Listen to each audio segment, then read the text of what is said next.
শুধু আয় ব্যয়ের হিসাব নয়, 9,38,000 কোটি টাকার আসন্ন বাজেট সব শ্রেণীর মানুষের জন্য বহন করছে এক বিশেষ বার্তা।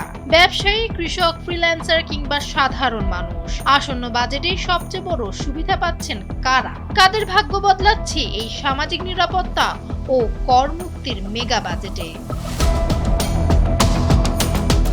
ব্যবসায়ীদের দীর্ঘদিনের অভিযোগ আমলে নিয়ে ব্যবসা পরিচালনার খরচ ও ভোগান্তি কমাতে কর ও ভ্যাট ব্যবস্থায় বড় ধরনের সংস্কারের উদ্যোগ নেওয়া হচ্ছে।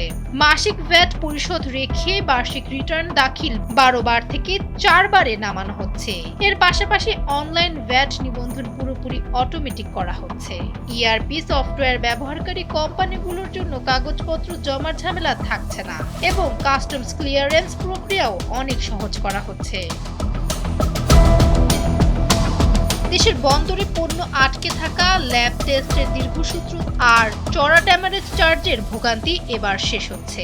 বিএসটিআই বা পরমাণু শক্তি কমিশনই নয়, এখন থেকে আইএসও অ্যাটমিক এনার্জি কমিশন অনুমোদিত যে কোনো ল্যাবেই করা যাবে পণ্যের নমুনা পরীক্ষা।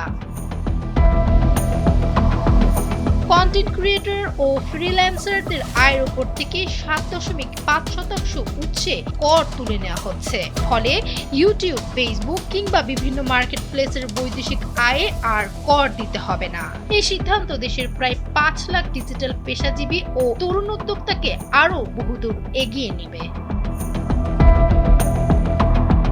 সামাজিক নিরাপত্তা কর্মসূচিতে সবচেয়ে বড় নতুন সংযোজন হচ্ছে ফ্যামিলি কার্ড।